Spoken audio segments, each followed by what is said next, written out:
Complaining Koo Swami. What an alliteration, beautiful word. Complaining Koo Swami. I think Kuppu is the best version of Anil. We would like to listen to a little bit of, Koo Swami now because, I think most people, when I told them that I'm talking to you, they said, who Kuppu? So that is the first recall. Bring it on, Doc. Let us have Koo Swami today.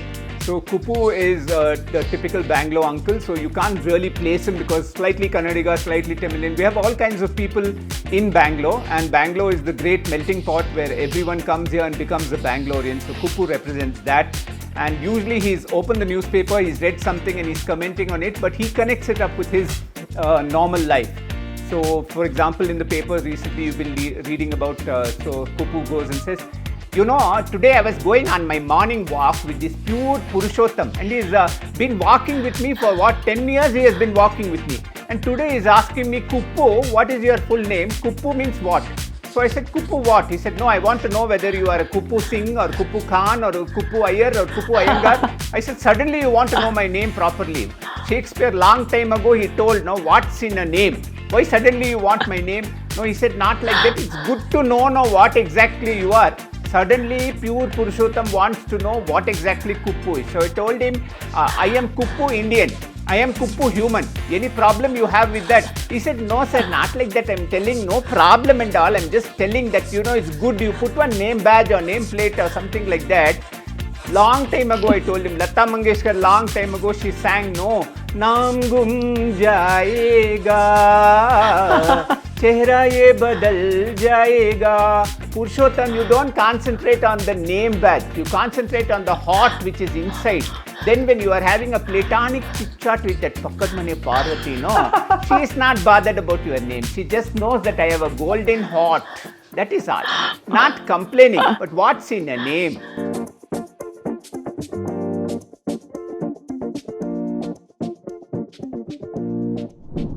Namaste, Namaskar, Sat Sri Akal, Adab, and Vanakkam. This is your friend Meenamma in the Meet Meenamma Made in India series. Today we are in the city of gardens, Bangalore. Ladies and gentlemen, it's a proud privilege for me to present to you our first artist from Bangalore, and that too a comedian. Ladies and gentlemen, Meenamma is here. It is my immense pleasure to welcome a very special guest to our podcast, The Meenamma Show. We have had a wonderful time earlier, but today we have the one and only one, Dr. Anil Abraham, a superstar dermatologist and trichologist with over 30 years of experience. Formerly the professor and head of dermatology at St. John's Medical College, he now practices at Abraham's Skin and Hair Clinic in Bangalore, where he waves the magic wand to make hair woes disappear. But wait, there's more. Dr. Abraham is not just your typical doctor next door with a white coat and a stethoscope. Oh, no. He's a man of many talents. You might know him as Uncle Appukuttan Nair, the original voice of Bangalore radio, who delighted listeners with his unsolicited advice and lovable quirks. If you have ever tuned in and wondered who that hilariously wise Malayali uncle was, well, wonder no more.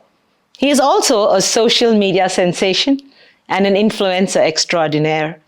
His reels are nothing short of legendary, featuring a cast of characters like Simple Sudha, the Indigo air hostess, Gandhiji, and the coconut oil Kesavan. These characters have not just entertained, but have captivated millions of hearts. But the crown jewel of his comedy kingdom is none other than complaining Koo Swami, who along with his wife Kamala and neighbor Pakkadmane Parvati has us all in stitches. And if that wasn't enough, Dr. Abraham tours the country as a stand-up comedian. That's right, ladies and gentlemen. He's not just curing hair loss. He's curing boredom and stress with laughter and balancing a bustling clinic and comedy career. Now that's what I called multitasking. I invite all of you to join us in this enlightening and side-splitting conversation with the one and only Dr. Anil Abraham. His journey will inspire you, his stories will entertain you, and his laughter is sure to be contagious. Don't miss out a chance to get close and personal with a true entertainer and a healer, simply the boy next door. Tune in, stay inspired, and get ready to laugh because right now in the studio of Meet Meenamma, we have the one and only Dr. Anil Abraham. Welcome, Doc. How are you doing today? Thank you so much, Meenakshi, for that very generous introduction. I wish my parents were around to listen to you talk about me.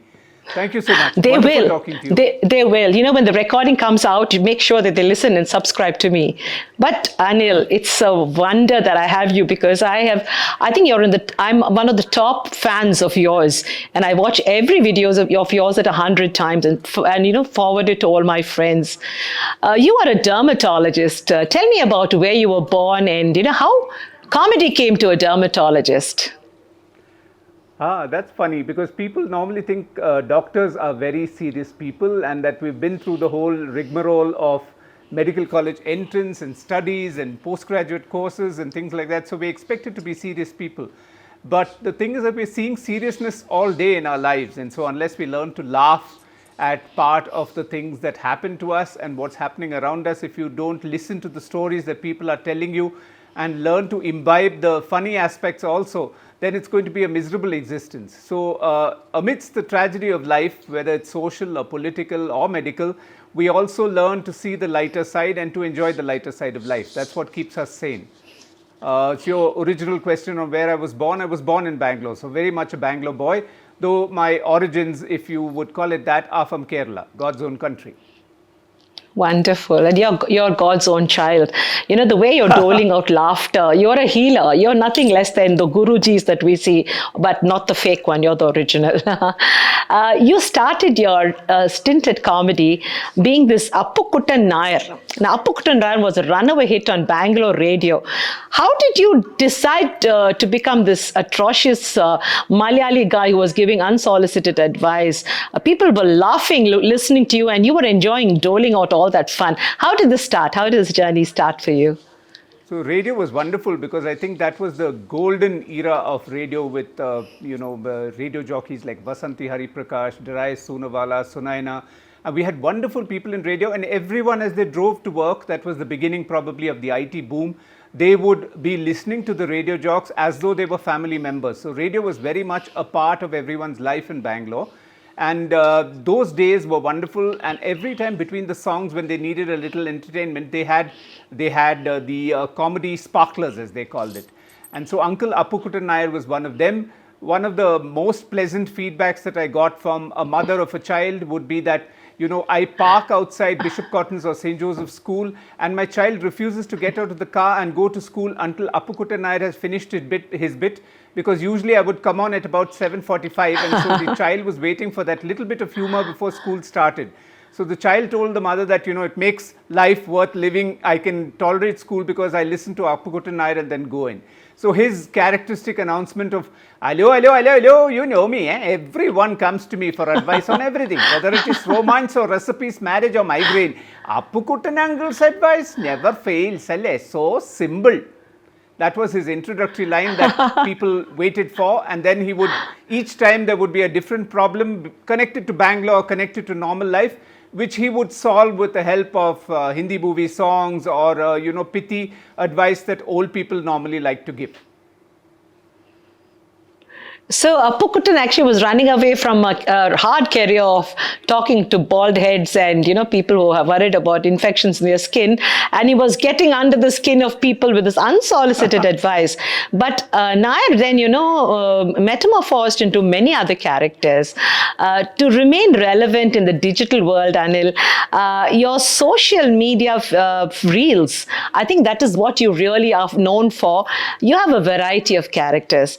How do you come up with these new and engaging content that resonates with such a wide audience, whether it's a woman or Indigo Airlines, or it is this atrocious guy, Koo Swami, or, it is just another person who's doling out some political agenda in a very beautiful manner. How did you come up with these characters? I think laughter is just all around us. Every person you meet has a sad side and a happy side. And if you were to look at the stories that you see in the normal people that you meet every day, as you're walking down the road, as you're interacting with people at work, I'm sure there's a little bit of laughter in everyone's life. So if we decide to focus only on the sad parts or only on the tragedy, then that's quite a miserable existence. If you decide to see the lighter side of it, I think it makes it all more palatable and tolerable for us. When you ask me what could be the inspiration for all these characters, I just need to open a newspaper, I just need to talk to my neighbors, I just need to interact with my patients, and everyone has a story to tell, and from these stories I derive the characters. Even if I'm sitting going for a medical conference, as I'm going through my papers and trying to prepare for my talk, then at that time when the air hostess begins her announcement, that's the time I scribble on a small piece of paper and say, okay, this is worth doing a reel, because the way that they do their announcements is so predictable and has a standard pattern. And if you were to interrupt that, if you change the normal, then you've got your comedy there itself. And that's something everyone will identify with, because every time you sit in in an aeroplane, you've heard the same announcement. It's constantly the person saying it in the same sing-song voice. Good evening, ladies and gentlemen, boys and girls. Welcome aboard Indigo Flight 420 to Delhi. Delhi तक की दूरी हम 2 घंटे 20 minute में करेंगे, पर हम अभी तक उड़ान नहीं दे पाए हैं, तो mostly we will remain in Bangalore airport for another 2 hours. So they have the exact sing-song pattern that they take, and if you include all the political stories that are going on, you can make the air hostess part of your comedy. So that's how Didn't Go Anywhere was born. Because I was sitting on a plane waiting for the plane to go, atrociously but funny. didn't Oh go my anywhere. God, I jumped on my skin laughing. But you know, Doc, when I called you last time, you were in a conference, you were delivering the keynote address for a dermatology conference. How do you balance this, very demanding medical career as well as your comedy life and your career as a comedian? It must be very, very stressful, and they're both two ends of the rainbow. One is very serious and one is really atrociously funny. How do you balance? How do you juggle look at it, it has been a balance of 3 different professions, in the sense that I was a professor in a medical college, I was a doctor to patients in the evening, and I was also doing these other things related to theatre and creativity.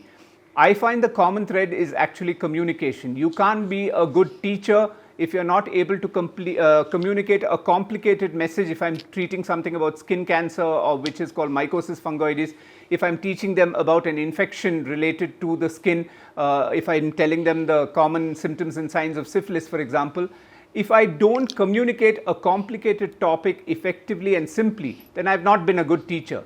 It's the same when you go to a doctor. Sometimes the doctor is very good at his job. He's an excellent surgeon, he's a very good physician, but he's not communicating well.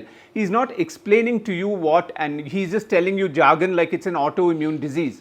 But what does that mean, doc? How do you explain an autoimmune disease to a person who's not in the medical field?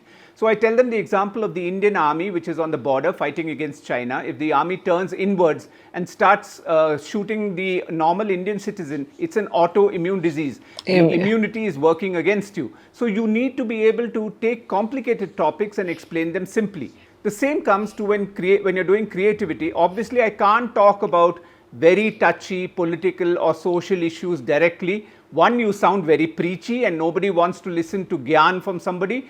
So you have to deliver the gyan, which is the bitter pill, but you have to cloak it in something sweet so that it's a pill that you can swallow. So comedy is the sugar coating of the political pill, which is talking about what's happening in society, the unfairness, the corruption, the things that are going wrong.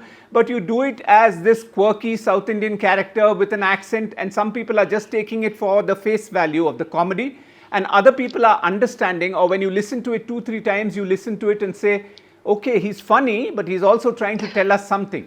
If I've achieved both those, the communication and the comedy hand in hand, then I've really done what I set out to do. Yes, Doc. How did you come across this character, Simple Sudha? Now, I'm not asking you to talk about any Bangalore ladies, but Simple Sudha is similarly beautiful. She comes across just as she should. How did you come across Simple Sudha? And, it's wonderful how you actually etched the character. You gave, there's so much of fun and pun to it. So tell us about the genesis of Sudha. I think you find in life, when you're meeting people, you get 2 types of people based on social media and based on real life, because I'm from the older generation where our interactions were face to face, our interactions were with people, we had actual conversations. So when you meet your neighbors, you'll get 2 types of people. One set of people, those who want to show off a lot.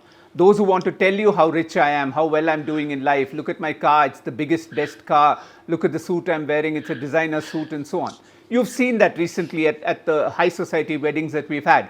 On the other extreme, Yes. you have people who have carried their life to the level of simplicity where it becomes humble bragging. Like, I'm so simple that, I eat only one chapati with a little bit of leftover sabzi. So you can carry it to one extreme. It's like we have leftist politics and right politics extreme. Both extremes are funny because you're feeling slightly amused when someone is showing off too much about what they have, the wealth they have.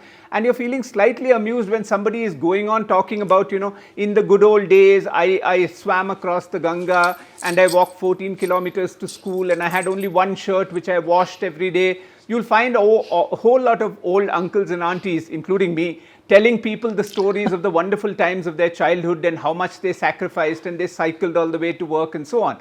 It gets slightly amusing because it's common to see. And in the process of being simple, sometimes I think the quotation was used for Gandhiji, Mahatma Gandhi himself, where Sarojini Naidu said, it costs the nation a lot of money to keep Gandhi simple. So if he traveled, for example, in a train, he would travel only by third class. The entire third class compartment was kept empty and there would be a goat in the next compartment to give him goat milk. So his life was very simple, but to maintain that simplicity, it took a lot of money. So I decided to play on that, on Simple Sudha, where somebody is like in a crisp cotton sari and I'm very simple, we eat simple food, I am exactly like you, I'm very lower middle class and things like that, where it becomes an extreme when you're trying to overdo the simplicity. Yes, yes. I still remember my aunt who used to fast, and she said, "Oh, today I'm on fast. I don't eat anything. Only 1 dozen bananas, half a kg of cashew, and 2 glasses of milk." So we simply come across, and it's so funny. Sometimes their fast sounds better than our normal diet. Many of us felt guilty, watching Simple Sudha. What about the Dindigo babe, the babe on the Dindigo Airlines? The name Dindigo, oh my God, atrocious. And how do you get into that kind of attire? Is there a filter that you use, or do you dress up like that? How did the babe come across? No, it's one of my blazers that I use at work. All you need to take is a cravat or a tie and tie it around your neck. It gives the impression of the air hostess. And the rest of it nowadays, most social media gives you enough material to just press a button and create a look that you want to do. So it's basically 45 seconds of work to become a character, and the rest of it is to do with your hand movements, with your body language, with the way you hold yourself, and of course your voice modulation, which is all part of theatre training, which we've had over several years. So you belong to amateur theatre or professional theatre. Is that your background? Apart from Bangalore your work, theatre, is that Bangalore what your theatre hobby is was? What has contributed to creativity. So I should thank my directors. There are several. If I mention a name, I'm going to miss somebody else. But I've acted in Girish Karnad's Tughlaq, which was directed by Arjun Sajnani. I've acted with Mrs. Raja, Arundhati Raja, with several of the prominent names in Bangalore theatre. And they've all contributed to whatever is sitting in front of you, because every single one of them is a teacher. And we've just celebrated Guru Purnima. I've sent messages to many of the people who were involved in theatre and said, thank you for making me what I am today. Yes, Anil. Now that brings me back to your childhood. I mean, you're a Malayali boy in Bangalore and must have been studious to get into, the top dermatology courses and things like that. Who was your inspiration in actually taking up theatre and finally resurrecting yourself as this wonderful person with many characters?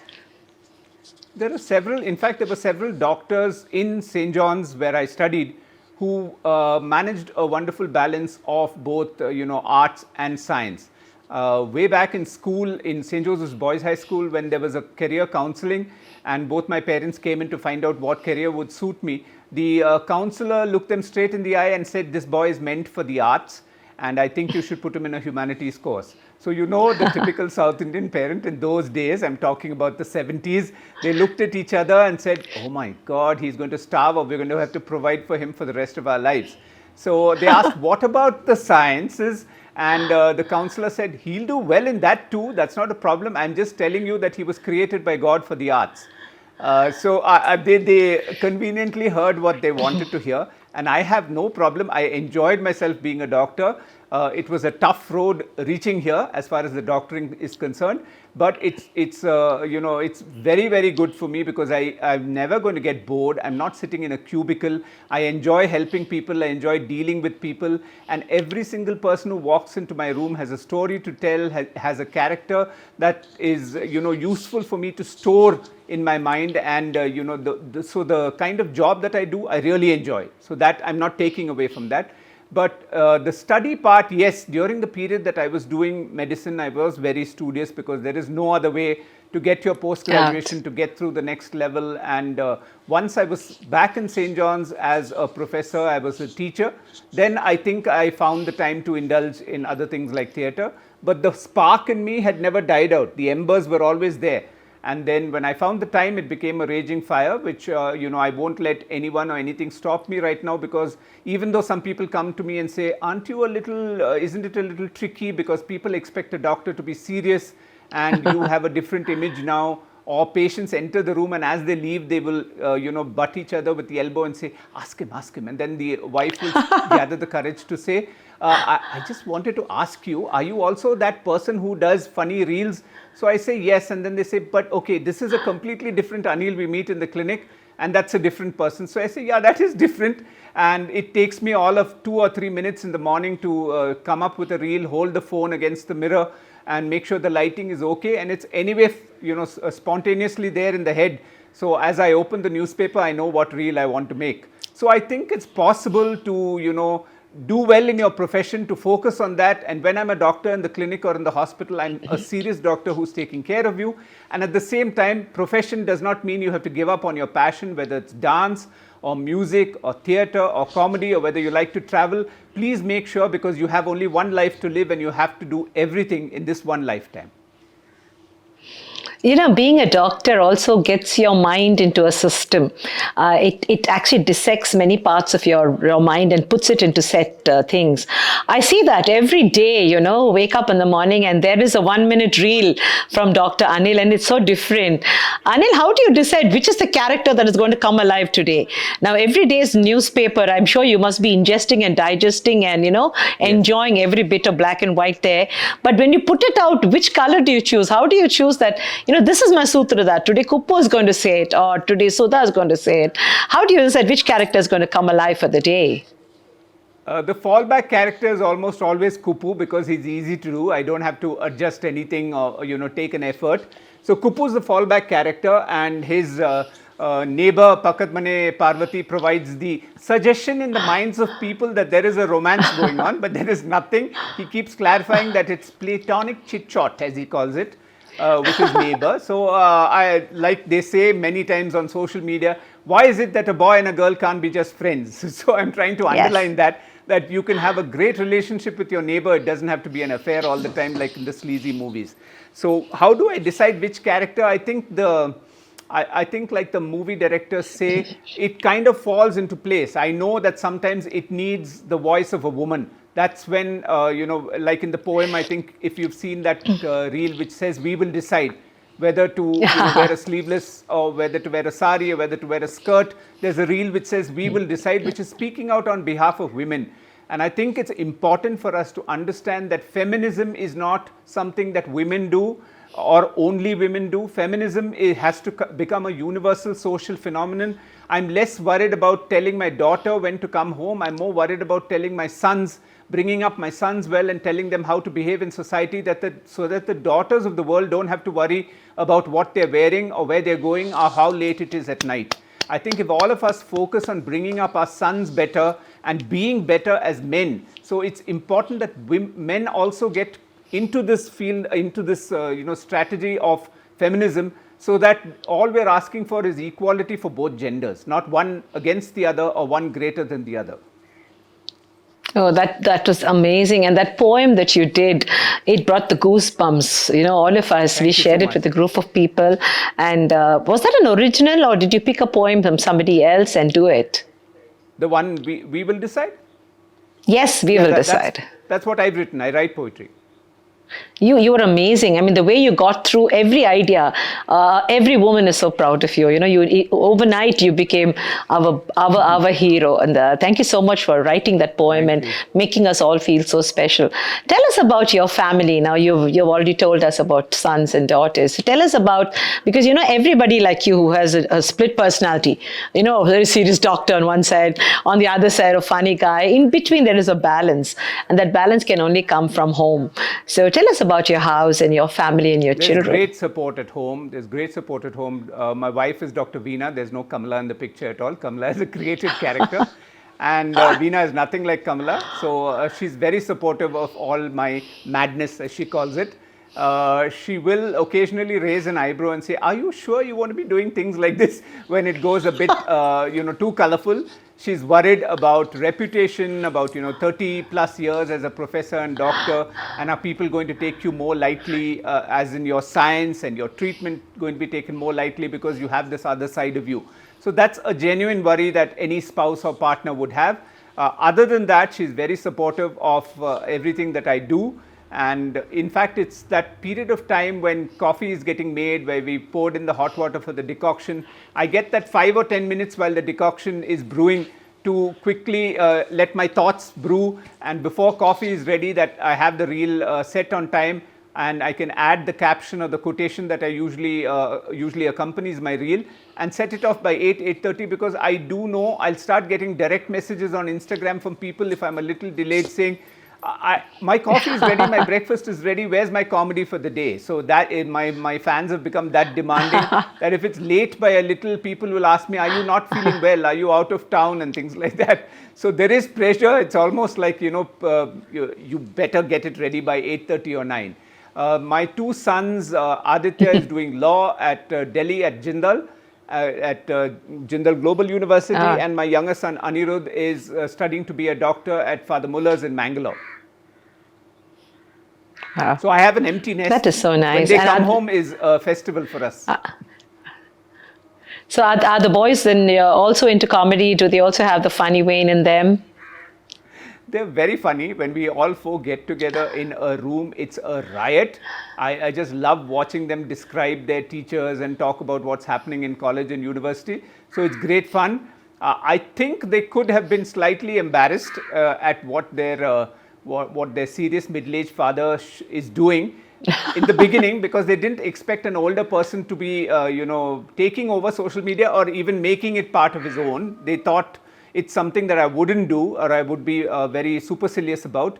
But after some time, when their friends started showing them the reels and saying, "Is this really your dad? He's a doctor."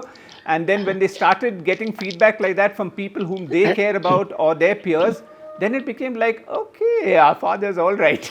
So now I've got their approval after many years. I'm not complaining, Kuppu, but you created this dream girl, the Pakkat Veet Mani, the beautiful babe next door, that many middle-aged men like the Kuppu version of you the best, because all of them are treasuring the memories or hopes of meeting Pakkat Mani lady very soon. How did you create this character, Pakkat Veet Parvati, the girl who lives next door? And do you have a neighbor whose name is Parvati? Who inspired you? Vasant Nagar is a wonderful place. We have a good resident welfare association. The neighbors all interact with one another a lot. We go on walks together. We have Vasant Nagar Habba together. So all the neighbors are one large community. And I feel that the community, in fact, bonded even better during COVID, when we needed to help out people who were stuck or not well, or when there were children abroad and trying to take care of their elderly parents. So yes, it's a wonderful neighborhood. I do know and like all my neighbors. I interact with several men and women in the neighborhood, but there is no special Pakkat Mane Parvati in my life. This is a completely imaginary, slightly saucy, obviously very beautiful auntie that I have created in the next house. My next house is a PG for Mount Carmel girls. So if you want, I have a choice of about 40 Pakkat Mane Parvatis who are all too young for me. That's a good one. But frankly, I think Meenamma is in love with Koo Swami and his funniness and complaining Koo Swami. What a alliteration, beautiful word, complaining Koo Swami. I think Koo is the best version of Anil.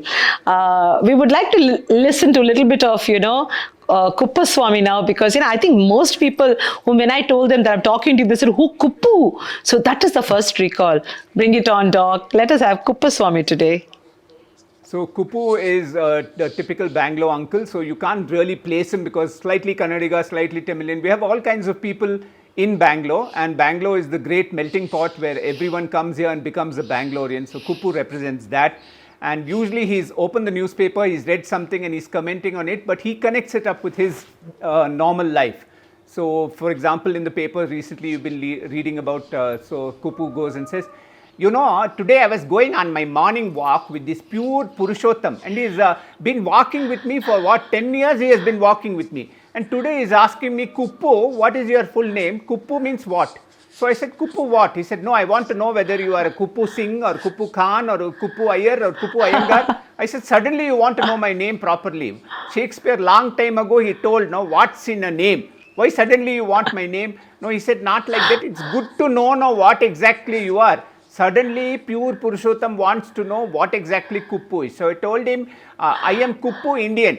I am Kupu human. Any problem you have with that? He said, no sir, not like that. I'm telling no problem and all. I'm just telling that, it's good. You put one name badge or name plate or something like that. Long time ago, I told him, Lata Mangeshkar, long time ago, she sang, no, Naam gum jayega, chehra ye badal jayega. Purushottam, you don't concentrate on the name badge. You concentrate on the heart which is inside. Then when you are having a platonic chit-chat with that Tokkadmane Parvati, she is not bothered about your name. She just knows that I have a golden heart. That is all. Not complaining, but what's in a name? Wow, Kupu, that was amazing. Now tell me, did you learn all this by heart or did you do it extempo normally? How does it go for you? How does the flow come? You just ask me, he's in my head, he comes alive. And what about coconut oil Kesavan? What a similarly fantastic guy. Coconut oil Kesavan is absolutely a brilliant guy. Tell us about him. Let's bring him on. Let's bring on coconut oil Kesavan. അല്ല അവൻ്റെ അമ്മയുടെ തേങ്ങക്കല്ല ഞാനൊന്നും പറയുന്നില്ലേ this is what I am telling these boys who are non-Malayalis in the neighborhood. I am telling them the solution to all life's problems is coconut oil. You just cook in coconut oil, you apply coconut oil, that is all. That young fellow is telling me as a headache. If you have a headache, you apply coconut oil. Another one is telling me he's going bald. If you are going bald, you put coconut oil. Then he's telling I'm putting on weight. Then you cook in coconut oil. I don't think that is a medically viable suggestion. But anyway, everything, whenever there is, he said he's having a rough time with a long distance relationship. You send her a bottle of coconut oil. It will work as lubrication and she will be very smoothly, everything will go then. Coconut oil, for heaven's sake, you non-Malayali people understand that coconut oil is the solution to all of life's problems. That's all. Any problem, apply coconut oil. So simple, no?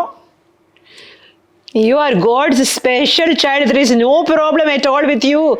You are perfect and the Malayalis will simply love you, love you, love you. You are a super hit. Doc, now you exist in so many planes. You exist as women sometimes as men. So what happens when in the night time, how do you imagine yourself? Does Anil come back to his body or do these the spirits of these characters haunt you? Does Anil find his home? Body. Anil never forgets to leave the body. The others just come in visiting occasionally and then I quickly see them off. I close the gate, I lock the door and I'm back to being myself. I basically am an anchor and I do a lot of fun games. And of late, I've been finding people are inviting me to parties and then they say, oh, Meenu, since you are there, now you can play the games part. Do people do that with you? Do your friends shortchange? All the friends, cheap guys who are watching, don't do this with Anil. He's a professional. But do you sometimes get taken for granted by your fraternity, your college, your students? They want you to perform free of cost because, you're available to them and so close. Does it happen to you? I have an improv group with a lot of wonderful people like Saad Khan, Derai Sunawala, Danish Seth is all part of an improv group. called The Improv, based in Bangalore, and we have wonderful shows. Some of the things that I've learned, and I've directed a play called The Gentleman, in which Shraddha was first on stage, Ayo Shraddha, the one who's really famous now. So Yes. I have people around me who are influencers and far more successful in their field and the fields that we're talking about. One lesson I've learned from them, maybe it sounds very mercenary, but never do anything for free, because the minute Very that you true. do it, then you get taken for granted and people don't value what you're giving them. So you need, even if it is a token amount, you need people to understand that creativity doesn't come free. Just because you have an artist illustrator friend, you can't tell him, can you just draw the illustrations for my book, and not compensate him for the work that he's doing. Just as you compensate a computer engineer for his work in the office, just as you compensate any person who's doing a job for you, whether it's driving or helping you at home with the tasks at home, if they're doing a task, they need to be paid for it. And the same thing if they're using their brain or the creative side of their brain. I think it's important that we learn to pay for creation. Otherwise, everyone does tend to take you for granted and just say, just stand up for 5 minutes and do something. It's okay. It's not so much problem. Why he is making such a fuss pa?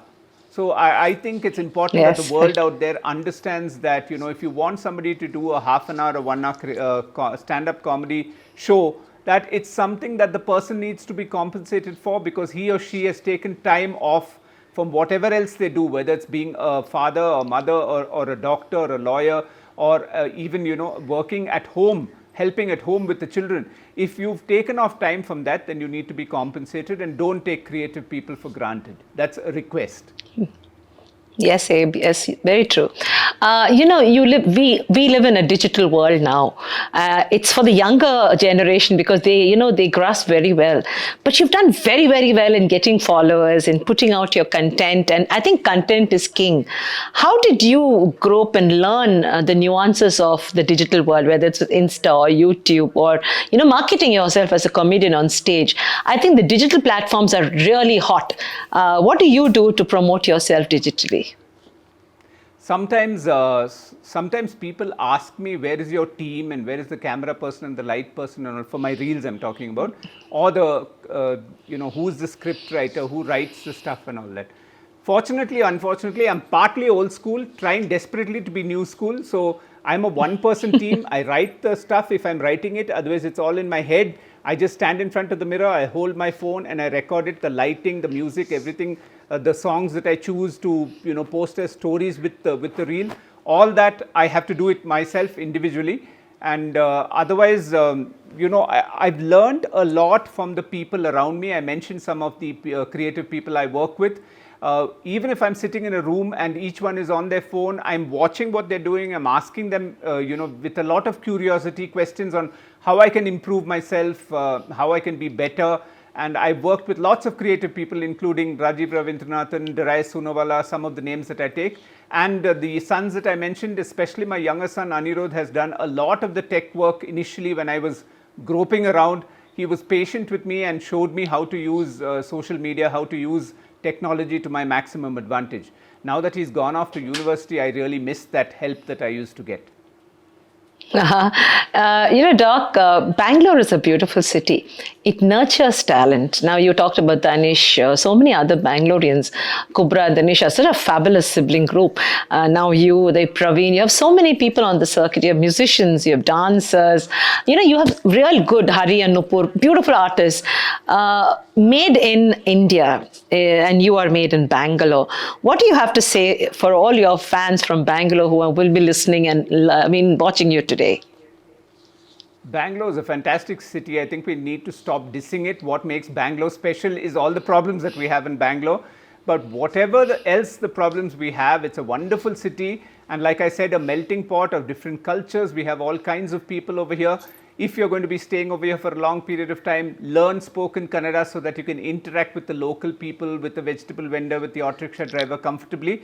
So it's not fashionable anymore to say Kannad Gottilla or say dosa when you want to say dosa. So I think it's time, if you're in a place that you love and a city that is contributing so much to your growth, learn a little of the local language, not in a way that somebody is pointing a gun to you. No, not in that manner, but as an elder brother, I say it's time that we learn the local language, we imbibe the local culture. It's a wonderful city. It's opened its arms and welcomed you. It's time you opened out your arms and gave Bangalore a hug and stopped cribbing and complaining. Not complaining about Bangalore traffic, but there's more to Bangalore than its traffic. Yes, Bangalore has Pakatmani Parvati. Watch out for her. Anil, in creating your characters, have you ever been, I mean, apart from Sudha, are there some characters who actually real life you have met and then they inspired you to think of those names, those characters? Because each character has its own personality. So in creating it, it's a very time-taking and intellectual process. How do you create? I mean, is there anybody that has inspired you and said like this person, it should be this character and this is the funny name they have and these are the characters? Because none of your characters are overlapping. Whether the lingo they speak, their body language or the way they carry themselves, it's all different. So how do you create that? I mean, who inspires that real life characteristic? I'm certain that there is a clear inspiration for each of those characters from a person whom I've met or I've talked to or I've interacted with. Sometimes I'm not thinking about that. In fact, I was discussing with my wife Veena the other day how much of what we are today is from the people we've met or talked to, the movies we've seen, the songs we've listened to, and the books we've read. All of them will have some kind of an influence on you. And people, especially when they talk to you, if you, I think the book is called The Naked Ape, where if you're sitting at an airport, I don't get bored if the flight is delayed because I'm spending that time looking at the people. How are they reacting? One is very irritated. One is talking to a boyfriend far away on the phone and so on. There's so much to look at in terms of body language, the way you just flicked your hair back, things like that. I will probably use in a character the next time that I create a character. So everything about everyone I meet and talk to, the way they use their hands, the way they smile, the way they twitch their eyebrow and so on, it's something that you learn. And in this book, Desmond Morris is the author. He says, you have a lifetime of entertainment if you learn to enjoy just watching other people. So if you're watching people and learning from them all the time, yes, definitely there is an inspiration from a character. Sometimes I don't remember who is the person I've met who's been inspiring the Pakatmani Parvati or Koo Swami. And sometimes my sister or someone will call and say, you did Koo Swami, and he sounds exactly like that uncle in our childhood house on First Cross. And I'm like, oh, okay, yes, I was too young to remember that. But I've imbibed something about him, the moustache, the way he used to speak and the stress on certain syllables. For example, yes, whatever is happening, I must tell you that this is just not done. That T stress is a very characteristic Tamilian thing that you do. So those things you acquire over a period of time and then it comes out later, much later when you're creating a comic reel.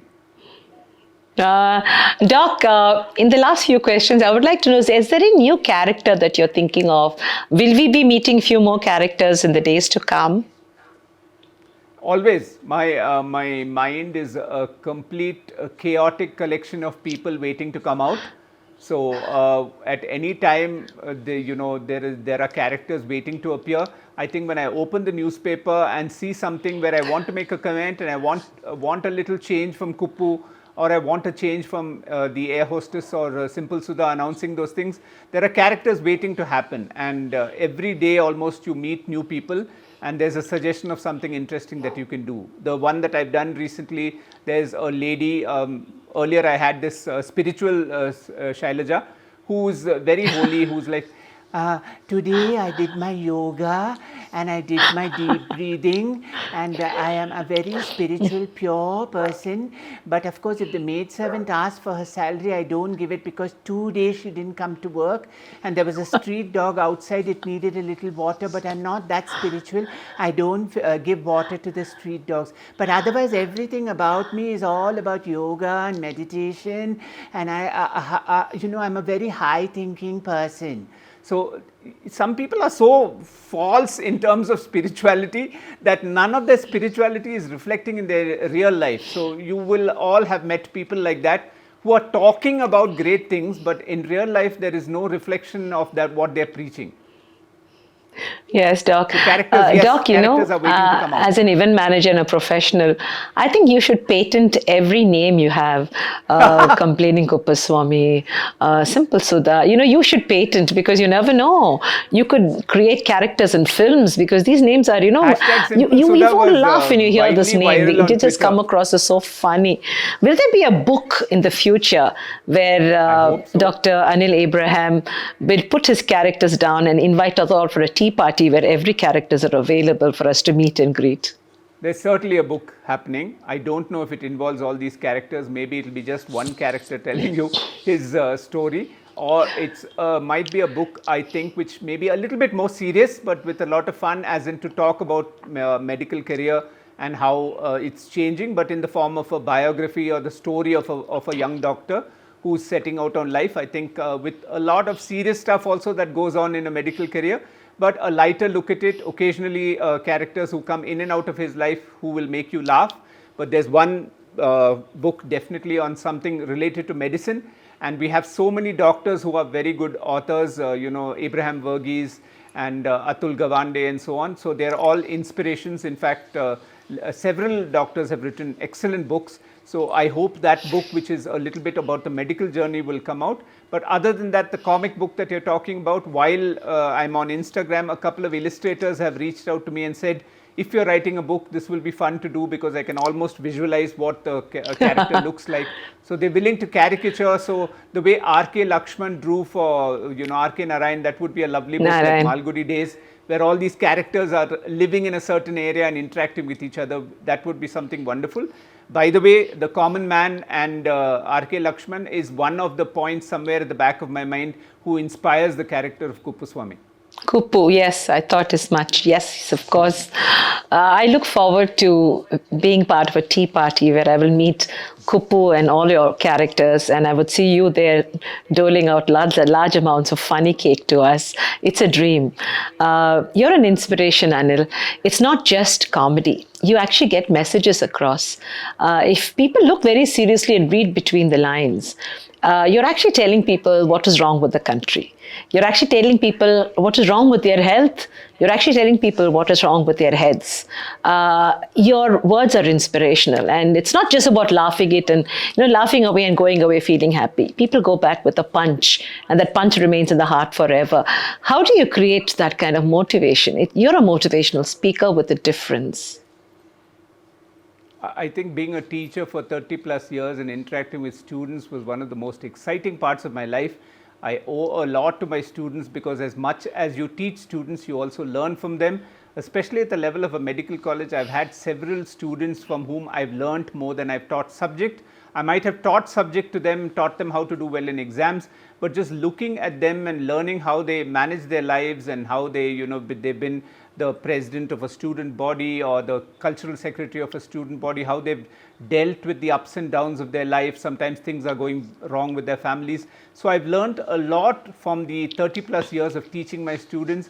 And I think that all those lessons that I've learned are the ones that come out as a motivational speaker. The rest I owe to my parents and my sister, my wife and my wonderful children, because every time I'm slipping from the path or I'm getting a little self-indulgent, they are there to correct me and show me the mirror and show me truth. So that truth reflects in the kind of messages that I'm conveying in the reels. Doc, there are many young people and even older people now with the digital influx who want to get into comedy. Some of us are leading very serious lives and some of us do not know how to laugh. Many of us have forgotten to laugh at ourselves. What are the messages, 3 messages that you can give to a generation that wants to get into comedy as a profession? And if at all you have people who are suffering from pain, what would you tell them right now? How do they learn to laugh and cope with life? Those who want to get into comedy, I'll say don't think of it as something exaggerated or different from your normal life. You have to learn to look around, imbibe, observe, because that's where the comedy is. The comedy is situational in real life. Everything that's happening to you, even if you're like carrying a cup of coffee and it spills and you're bending to wipe it up and the people around you are looking disapprovingly at you because it's clumsy, can be an entire story. Just this morning, I went to the fridge, I opened the refrigerator door, and I was wondering, what did I come for? This memory lapses that everyone has. It's not something that happens to old people. You reach a particular place, you've gone for something, but you can't remember what you went for. That kind of normal things. So create comedy from the normal after observing and imbibing what is going on around you. And yes, the other point that you brought up is rather serious. Yes, we must remember that there are helplines. If you're having trouble, please reach out to a friend, reach out to a family member, reach out to a neighbor. And I think Deepika Padukone and the team had a particular thing where say, look into somebody's eyes and dobara pucho. Ask a second time. If somebody looks a little troubled, sit down, have an actual conversation. We're all so busy with our phones. Keep that phone down, look someone in the eyes and say, you look upset. Do you want to talk to someone? I think we need to do that more to each other so that in difficult situations we have somebody to talk to.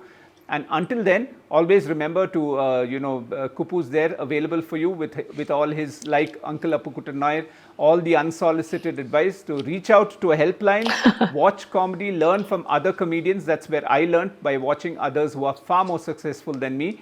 And seeing what is making this person click and what can I learn from it. Obviously not copy, but what can I learn which I make my own, and from my own world I can create comedy. Wonderful talk. I wish Beena, you and the boys a great innings in life, and I'm sure that she must be so proud that, her husband is unique. He's not just another husband, he's a super husband. He can make her laugh at the drop of his hat. And, the best quality in life is to have a laugh at yourself. The way you do it is explicit, it's inimitable. Nobody can, copy your style. And in the days to come, for all our viewers, you're looking at the face of comedy. Don't think age is the barrier. You can start as a middle-aged person because life and time does not know how old you are. It just knows how old you think you are.